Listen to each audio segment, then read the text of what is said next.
Sako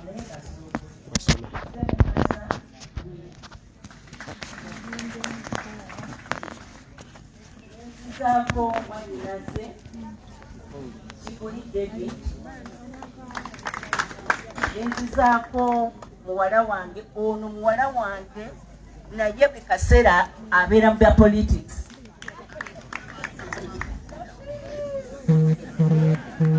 obwedda ngamba kyalina banfanfe bekatabedyo Bashiri Patrico baani n'abalala bangi kijja kumala budde nga mwogera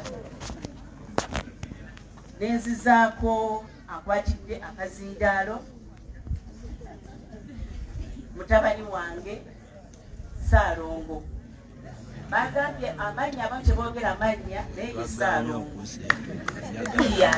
bamubatiza nenzizaako muwala wange Irene Kayemba muyimbi abamu bamumanyi nenzizaako muwala wange Namuleme Kasalina abo be basenga b'abaana baffe poka wakoye bali kubeerawo era tubeerewo amiina bamami nga bwe baddayo abooluganda musigale Julius Walakira Eddie Yawe Chairman Nyanzo Mulondo Mubbe naawe sigala era nja kukozesa kuno nsa bawasiti tuweeyo naawe obugambo ku lwa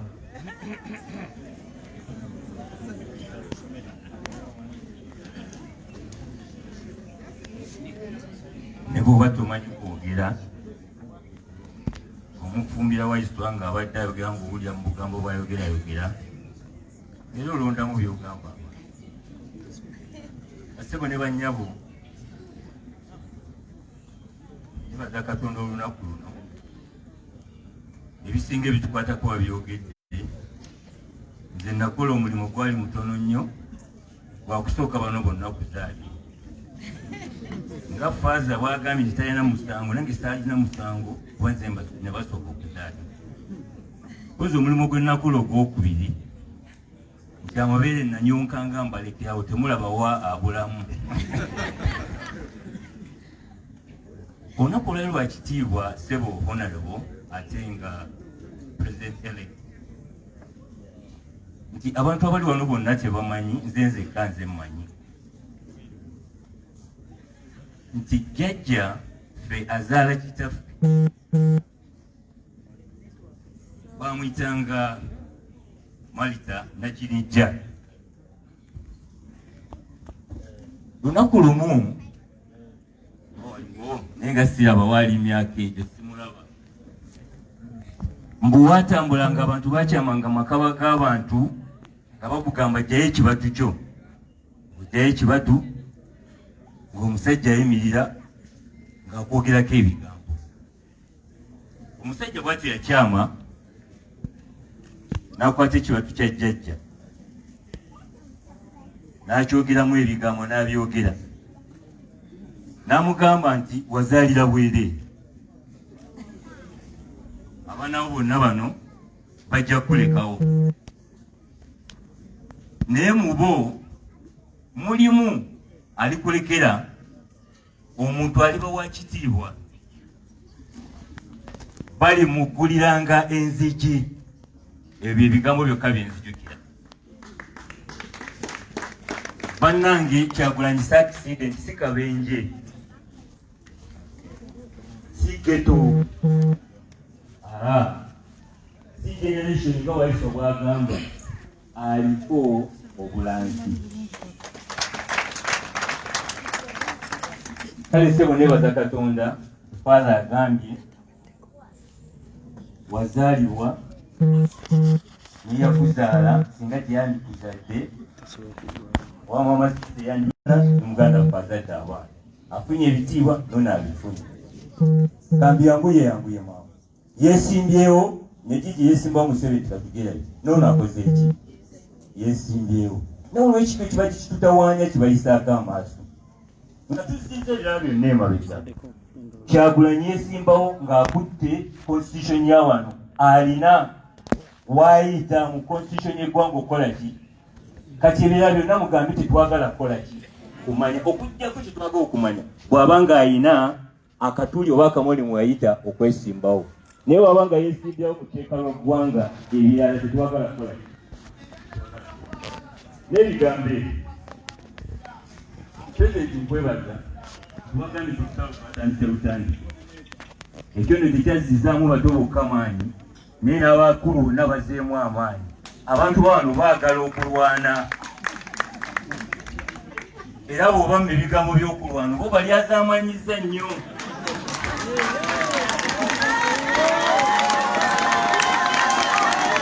era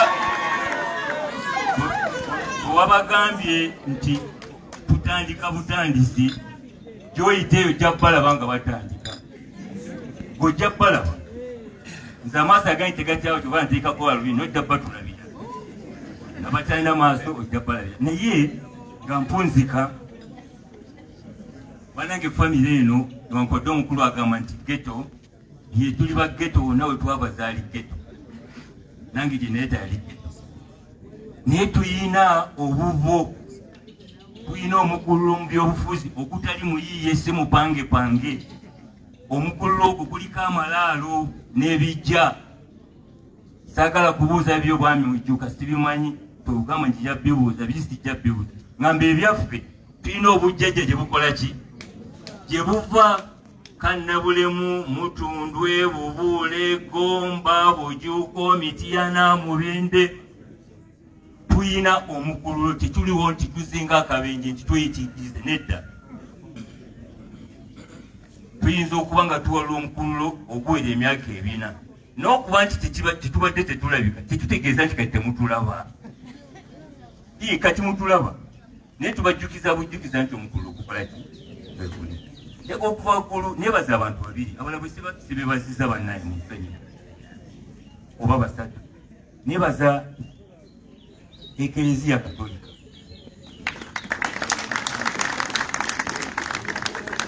kubanga sebaza yoka eyazze wano ngamba ekereziya katolika okuva e Roma eri gyeva gyeraze amaanyi ag'okwogera amazima amazima no tegoogerekeka abantu abasinga bagananaagiriramu ne twebaza Catholic Church bannange mwogedde amazima mwebale nnyo mwebale obutasosola mbasosodde abalala naye njala kwebaza abantu babiri kulunambeshe ssebo imirirako abantu bano bakulabe omukulu oyo ng'abantu bonna banaanaagira mu kiseera nga omuntu ne bw'anaanaagira omusaasa nti wamuna kananaagire ye teyananaagira ng'abantu bonna tebalabawo omusajja oyo pulezidenti ye teyananaagira omukyalo omulala agenze sebotuula ye mukyala Nambooze ndowooza gulukumuluma banaye mwenna muli bakabi naye abantu abo nina ensonga lwaki mbajjayo mukyala Nambooze ayina voko omukazi awanze ebigambo mu biseera ebiki ate n'ayimirira n'abantu mu biseera bwe batayimirika ennaku zino obululu tububala na mmundu ekyo temukiwulire ennaku zino obulemu kazijja ne zeetooloola kubala bululu nga zirika abambadde yunifoomu n'emmundu era babutwala naki n'otya Nambooze okugamba abantu nti bona temujja kukola bwe muti nze oba munzita mukole eki okutali mulundi ki mwebali nnyo nammwe ababikoze mukama abawe omukisa bangambye obudde buweddeyo naye ekigambo kitunzikanako kigamba nti nno entebe mu mukama abawe omukisa mwebale nnyo mwebalire ddala bangambye kisanjudde omusajja omukulu bwati John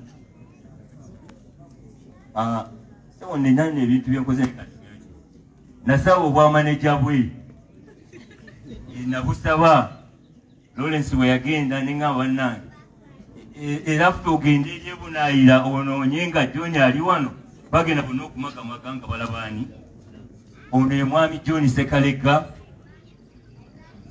maneja waffe era akyali maneja naye sibaye bamusita House anakola mulimu ki n'ebyo mbyogeddewo entyo mukama awo omukisa Era bidenta chaina mulimu yakusaba ne katachakola ki naye ati wa president wa managinga Johnny tujja kutegeera ekidaka kubanga president kati yavudde eri mu department ya music.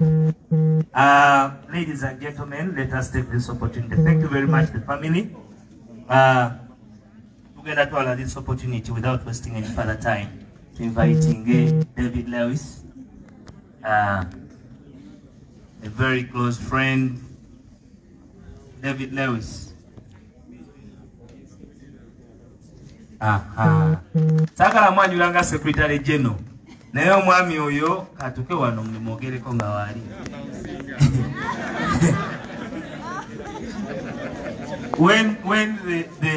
When they call us hooligans,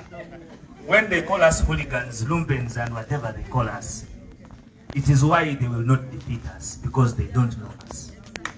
We are the cream of our generation.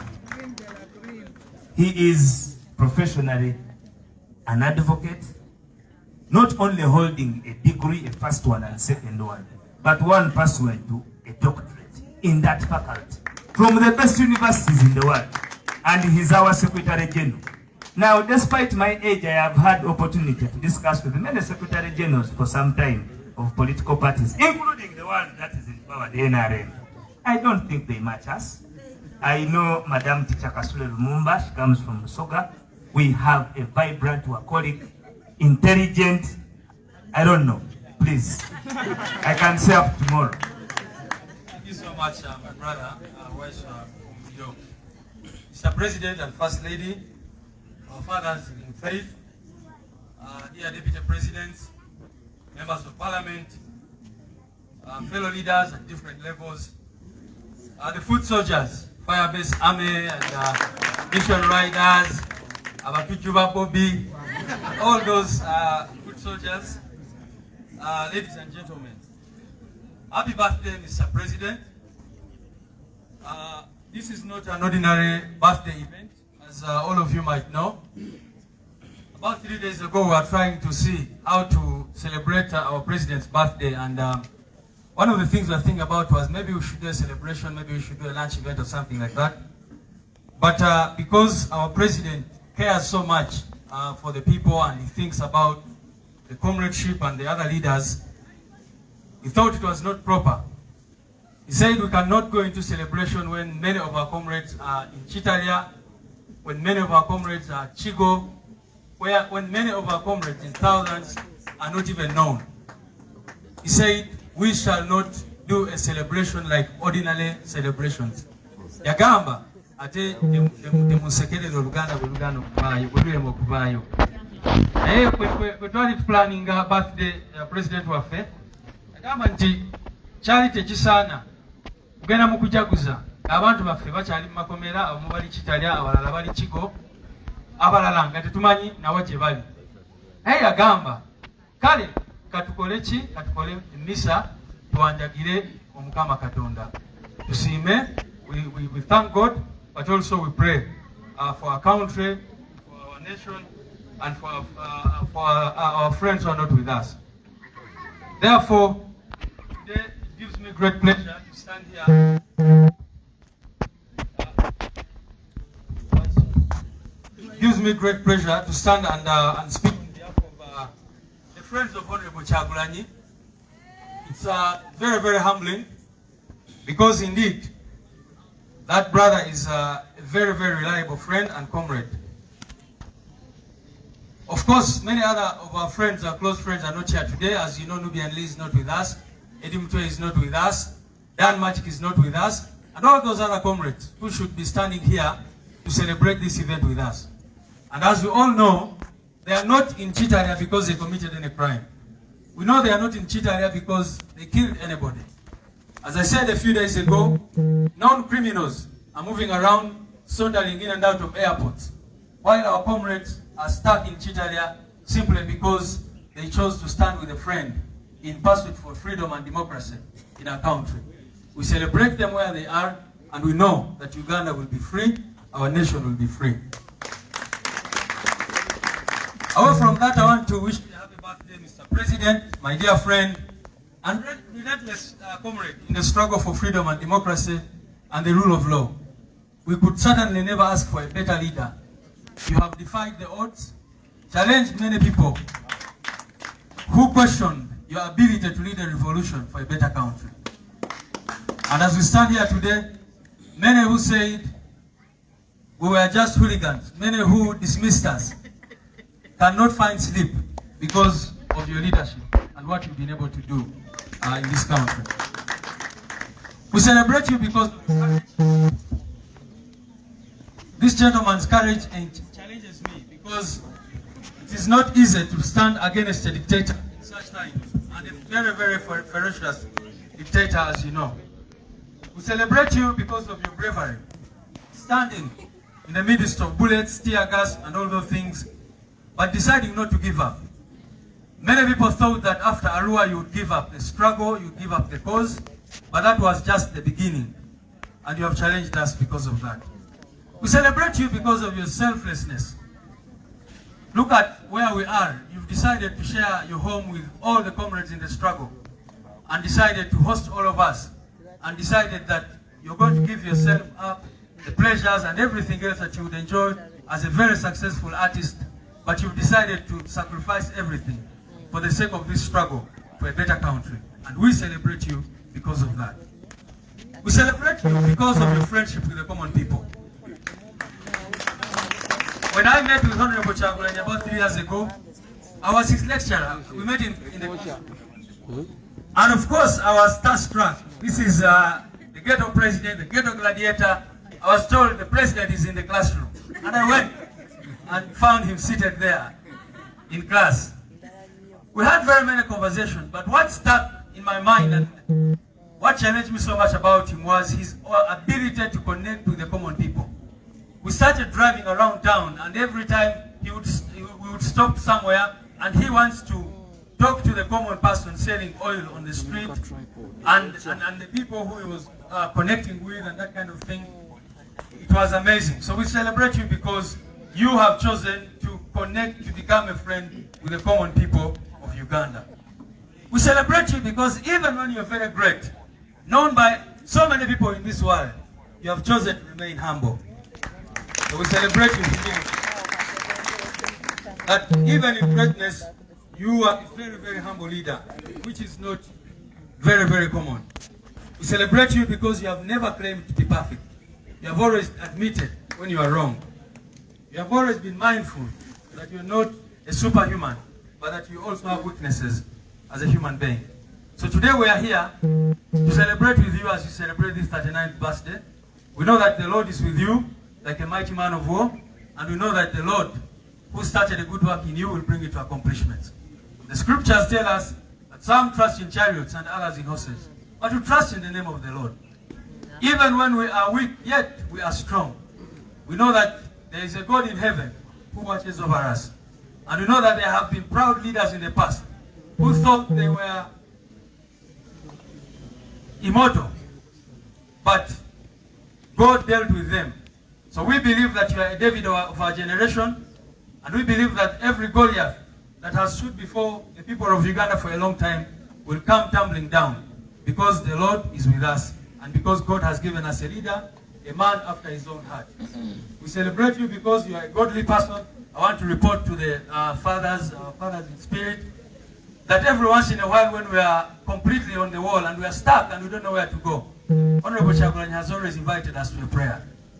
Many times when you do not know where to go, whether to go to the left or to the right, we have come together, held hands, and Joel will testify. We hold hands and pray.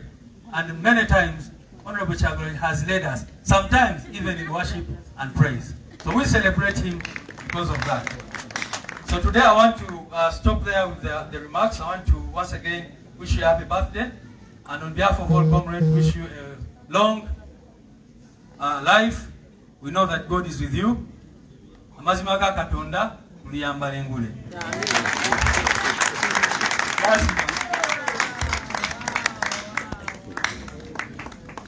You wonder if we are, when we fight very hard and things happen very soon as they are going to happen, we are sure things are going to are going to happen. We are sure. Sharon, Sitecho, on 18th. This team here makes a lot of decisions. So that is why a lot of respect. You are sure on 18th, they are already giving themselves timelines. You can hear Jaja Jakutia. Ladies and gentlemen, I am going to call a special group, special friends. These are people who have been with our president for a very long time. They are his very close buddies, Jaja Pade, Tony Hose, and these are the artists, the people from the entertainment industry. So let us have all the friends of our entertainment industry. They will be led by Jaja Pade and Tony Hose to come and also grace the birthday of their friend. If he was not in this thing of hours of politics, it would be a different type of party. They would be here with music, with all sorts of category of celebration.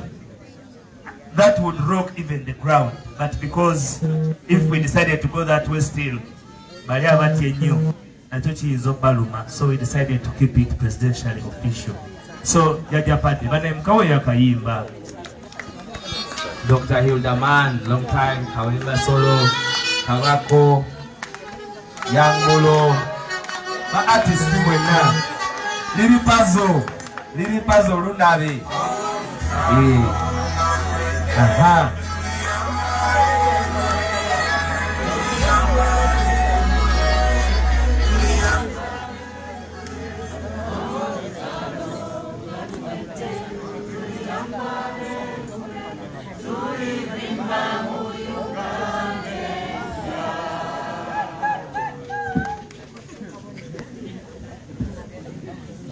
Oh, that's what it's Shaka and Anquania. I know Pogina. The batting Abaka, you get it. And the Bagawa Japo to come again, Daddy, black day.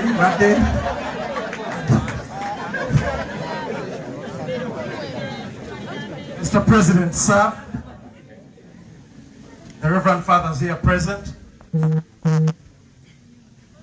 all distinguished guests, protocol officer. I've been asked to talk on behalf of the artists. Artists.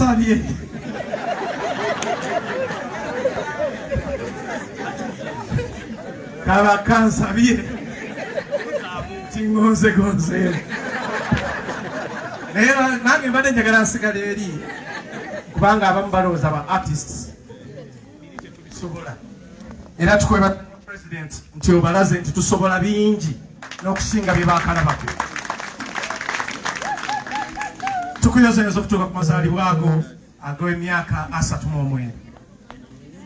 Ffe abamu ate abalina emingi ku egyo tugenda tugamba nti oba tukuweeka emirala ffe nga tulina mingi ate tulaba okola bingi ate ffe abalina emingi nga tetunakola bingi. Naye tusaba Mukama Katonda akukumye. Saba Mukama Katonda akuwangaze. Njagala okwebaza DL speech ye yonna abyogedde. Oli muntu w'abantu, omanyi abanaku, otambulira wamu nabo. Yanga mulo Batman gadget. So mbadde nkwebaza olw'okuba ffenna otukwatira wamu. Njagala kwebaza olw'ekyo totwawulamu nti ono ali kino oli ali kiri, toyawulamu nti ono star ate oli si star, ffenna otukwatira wamu. Ekyo njagala kikwebaliza, weebale nnyo weebalire ddala.